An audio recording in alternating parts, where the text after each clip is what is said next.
We're now on to release number 6 from the Podesta emails. The cucked surrogate media has completely failed in its task once again to even adequately cover them.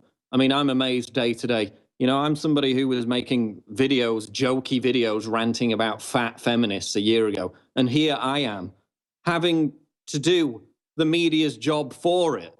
I mean, you know, Mike Cernovich, Stefan Molyneux, myself, a smattering of actual journalists. I mean, I don't even refer to myself as a journalist, but at this point, I'm having to do their job for them on a daily basis every single day, that I might as well take their mantle because they've completely failed. You know, I put out a tweet a few hours ago, which went like this: desperation with which the establishment is lashing out at Trump doesn't match with the poll numbers. Something is up. And that's a question that a lot of people are asking. If Trump is so far behind in the polls, with their rigged polls as they claim on a daily basis, why does the establishment seem to be in uber panic mode with all these hoax scandals coming out against Trump? Why do they seem to be so desperate? Do their internal polls suggest something very different?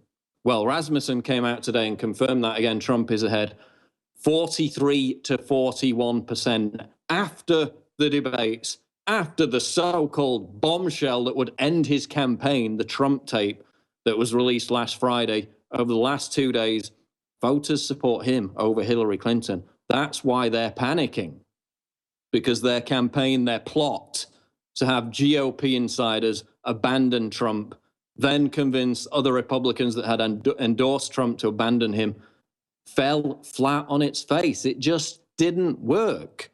That's why they seem to be in a greater and greater panic. And it's been caused in no small part by the Bill Clinton rape protests. We're going to get onto that later because, again, some new revelations there. But this is what the media isn't talking about. This is out the Daily Caller. WikiLeaks, Qatar gave Clinton Foundation $1 million check for Bill's birthday. New emails released by WikiLeaks in connection with its dump of John Podesta's email server indicate that Qatar, an Islamist state in the Persian Gulf, gave former President Bill Clinton a check of $1 million for his birthday. The email indicates Foundation officials also met with representatives from Brazil, Peru, Malawi, and Rwanda to discuss donations and philanthropic strategies for the foundation. And of course, they discussed Qatari access to Haiti after the earthquake so they could get all those lucrative contracts. Of course, the people of Haiti absolutely despise the Clintons because they were stabbed in the back and the country was never fixed because they were creaming off these insider deals. Again, Qatar, a country that puts gay people in prison for 5 years, giving Bill Clinton a birthday check for $1 million. Qatar, a country where it's still legal for a husband to beat and rape his wife. How does that wash with Hillary Clinton's feminist campaign platform? The women's rights champion, her own foundation receiving yet another backhander from a country that imprisons gay people, that legalizes the brutal beatings of women. Explain that one to me, New York Times. No, they're too busy talking about an allegation that Trump touched a woman on a plane 35 years ago. Like that has any relation whatsoever to what Americans are going through now, to what Haitians are going through now, to the future of the world, war with Russia, all of this stuff leaking every single day, bombshell, relevant, impactful information. They're talking about an allegation of Trump touching a woman on a plane in the 80s. That's why 94% of Americans don't trust the mainstream media. When are you going to get it? I mean, their readership's completely collapsing. You can go onto the comments if they haven't banned them, which they have in most places, on every Washington Post article, on every New York Times article. And again, their narrative is being completely demolished. That's why more and more they're having to band together, communicate, collude to push the same narratives because people just aren't buying their crap anymore. And that's what's been exposed in the Clinton emails. And this is what we're going to get into after the break. We're going to name one by one these so-called journalists who have been exposed as Clinton campaign surrogates. The same journalists that have, lo and behold, been attacking InfoWars, been attacking me for the past 3-4 months over this campaign. Isn't it a surprise that the most vehement critics of InfoWars, the biggest mudslingers, turn out to be the friendlies within Hillary Clinton's campaign? Well, we're going to expose them. We're going to name them straight ahead on The Alex Jones Show. Breaking news at Infowars.com. Don't go away. We are live on The Alex Jones Show this Thursday, October 13th edition, with bombshell after bombshell coming out from WikiLeaks, but with the New York Times preferring to report on Trump allegedly touching a woman on a plane in the 80s. They weren't that interested in the video which came out earlier this week of Bill Clinton groping a woman's genitals on a plane. Of course, that happened more recently. How much coverage did that get? None whatsoever. How much coverage did the video of Obama showing off his erection to female staffers on a plane get? How much media play did that get? Virtually none. But some woman who claims, who didn't even tell police at the time, who waited 35 years until it was politically convenient, until it fit the media narrative, she waits that long. A Democratic operative, somebody who's donated to the Democratic Party, somebody, imagine my shock, who supports Hillary Clinton. That's what the New York Times is talking about. They're not talking about the email which came out hours ago now. As of the WikiLeaks release, number 6, the Podesta emails, this is an email sent from the Clinton Foundation about Qatar. It says, quote, would like to see William Jefferson Clinton for 5 minutes in New York City to present a $1 million check that Qatar promised for WJC's birthday in 2011. It goes on to say, Qatar would welcome our suggestions for investments in Haiti. Oh, I bet they would. I bet they would. Bill Clinton getting a $1 million birthday backhander from a country that imprisons gay people, from a country where it's still legal for husbands to beat their wives and rape them. That's not going to play very well in the New York Times, is it? So they're not going to tell you about it. Absolutely amazing. Let's get to these new, absolutely damning revelations about Donald Trump. So this is Jessica Leeds, a 74-year-old woman who is talking about an alleged incident that happened 35 years ago. So again, a famous billionaire sexually assaults her on a plane. She doesn't tell police. She doesn't even tell airline staff. She waits 35 years to let us know about this, just conveniently 4 weeks before a national election. Well, what a coincidence. And again, she uses the quote. This is in the New York Times article, which is what they're talking about. They're not talking about anything that actually matters.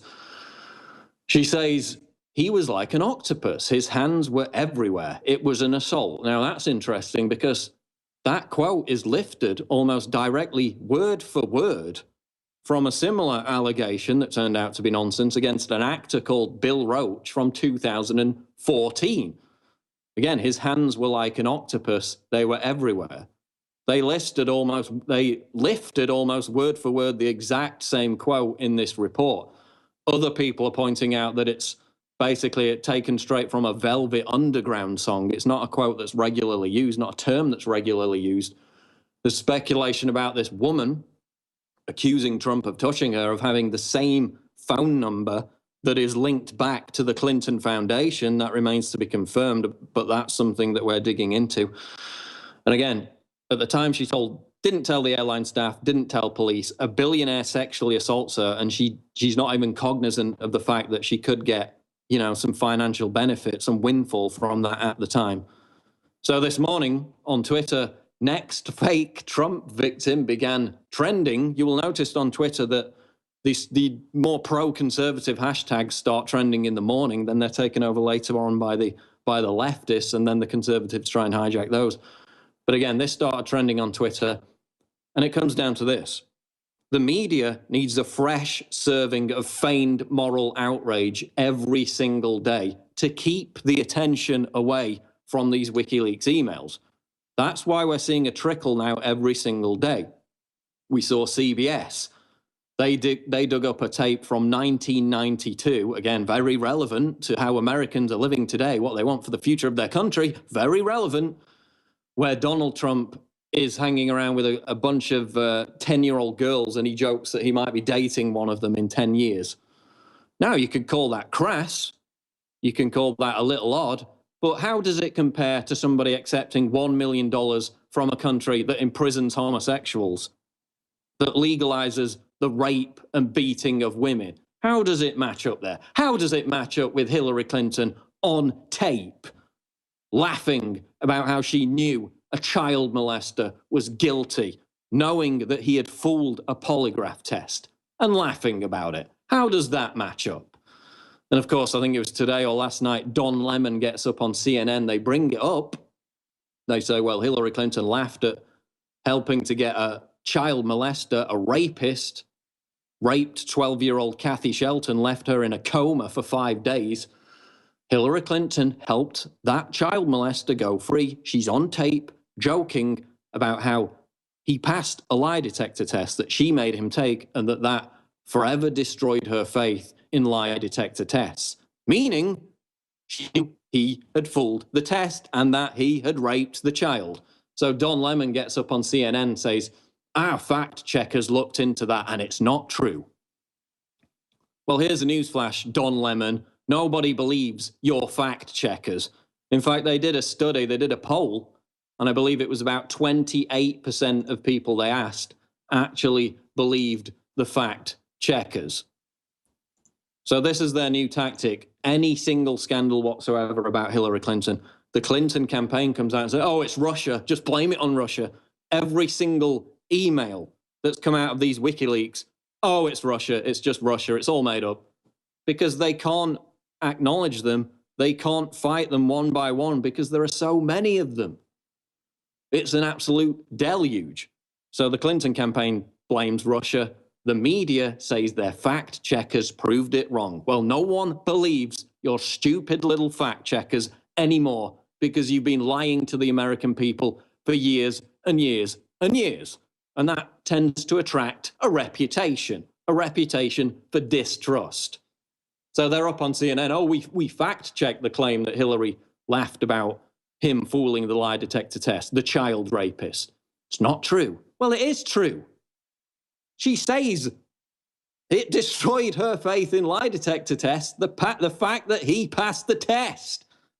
In what universe is that not her knowing that he was lying, that he had raped the child? It's plain as day, but their fact checkers debunked it. It's like Snopes.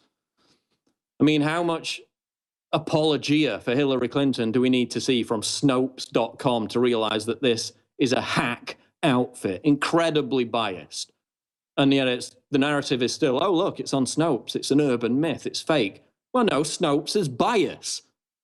In fact, we came out with a story on InfoWars a few days ago, again, from these WikiLeaks emails, where they're in there talking about how they need to keep the citizenry unaware and compliant. These are emails between a Democratic surrogate, a Hillary surrogate, and John Podesta saying, we need to keep them unaware, we need to keep them compliant. It's worked up until now, they're still kind of unaware, but they're not being compliant enough. Now, what did Snopes do with that story when they got a hold of it? They took the quote that was in this email, they asked Bill Avey, I think his name was, who made the quote in the email, who sent the email, they asked him what he meant by that. And he said, well, I didn't mean that the American people were unaware, that they were compliant, that we need to keep them this way. I meant something completely different.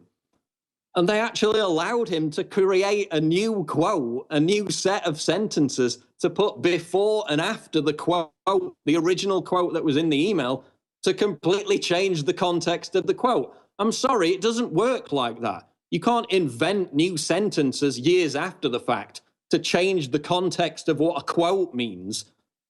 But it's debunked. It's on Snopes. Snopes is debunked. It's basically a cat lady and her husband in their apartment working for Hillary Clinton.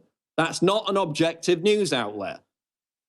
And when they invent new sentences, new quotes to put before and after original quotes that change the meaning and the context of the entire passage, that's not an excuse. That's not a debunking. That's deception. That's what Snopes does. And yet, oh, it's so credible.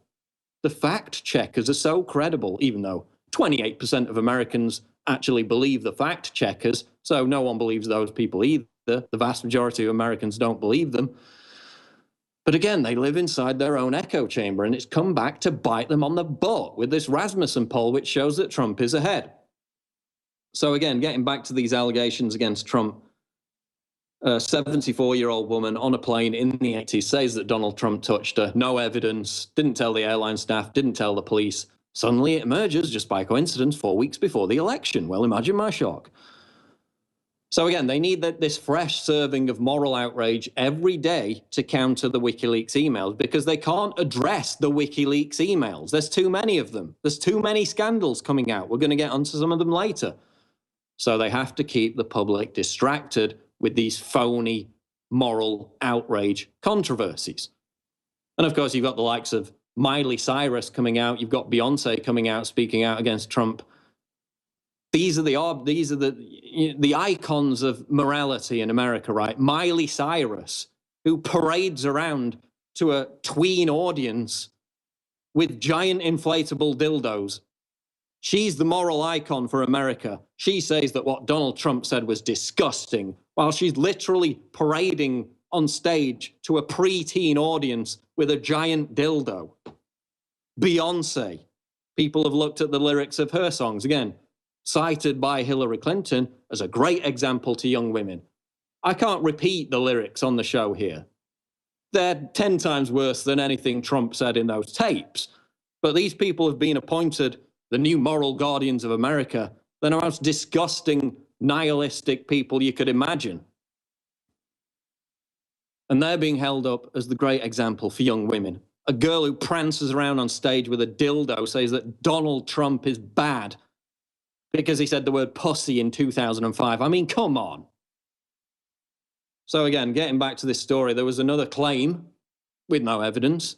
From 2005, it was a People magazine journalist who was interviewing Donald Trump, said that Trump forced himself on her in 2005 when she was interviewing him.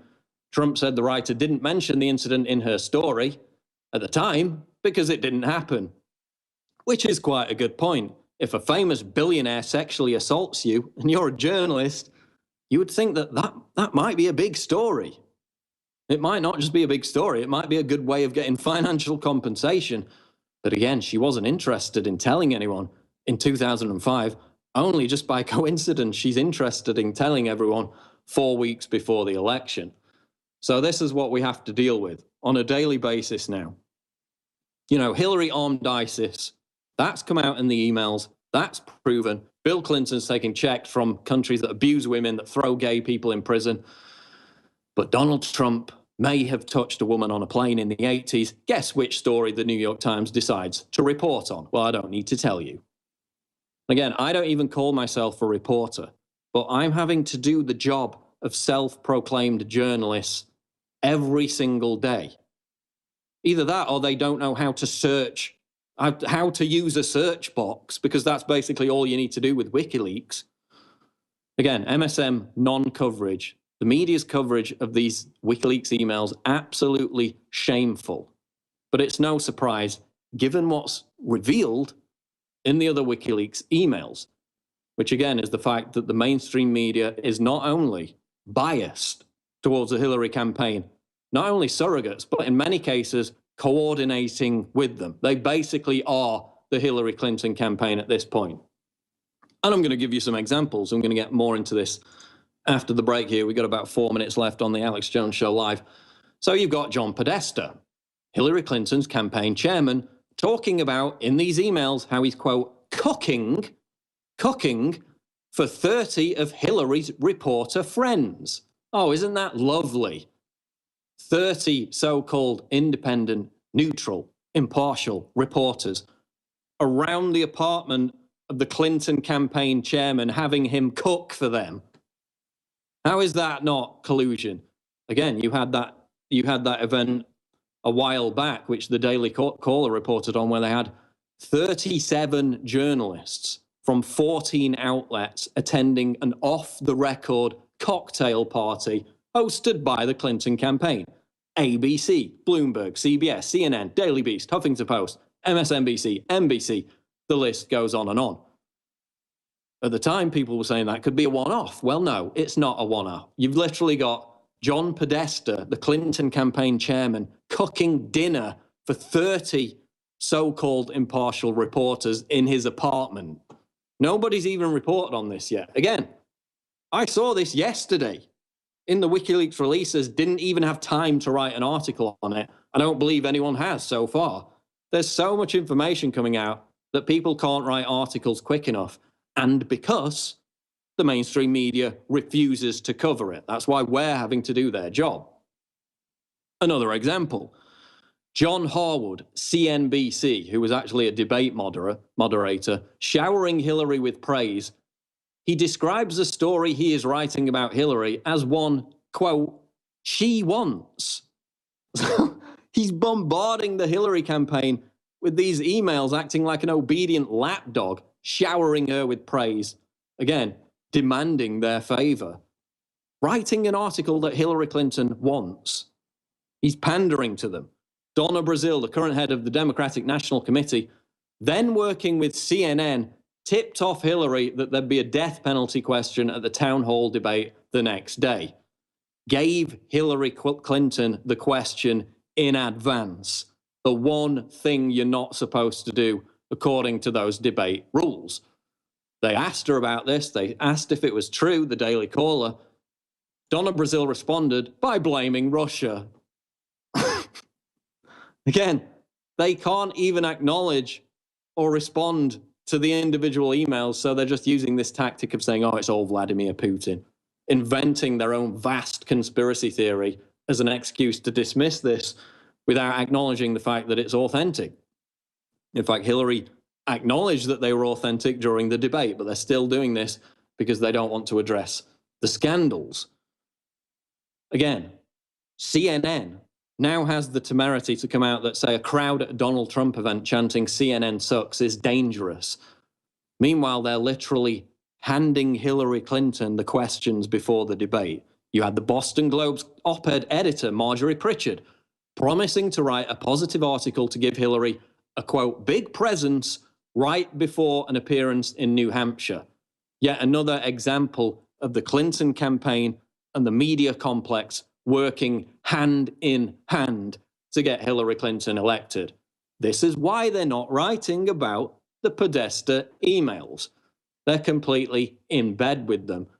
Now, we've got about 90 seconds left in this segment, but we're going to get more into this after the break.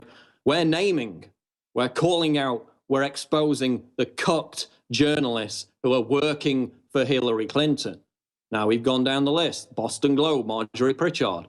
We've gone Donna Brazile, former CNN. John Harwood, again, begging the Clinton campaign, praising Hillary. Oliver Darcy. Here's another one who attacks me on a regular basis. Business Insider. How was the Business Insider described in these WikiLeaks Hillary Podesta emails? It was described as one of Hillary's friendlies. One of their friendlies. So again, anything you see in the Business Insider, not independent, not impartial, they're a Hillary Clinton campaign surrogate. Hunter Walker, again, Business Insider, now at Yahoo News, was described as a friendly when he was at the Business Insider by Clinton traveling press secretary Nick Merrill. Dan Merrick works for CNN. Yes, that's his actual name. Again, a couple of days ago, he was whining about us paying people to protest Bill Clinton with the Bill Clinton rape protests.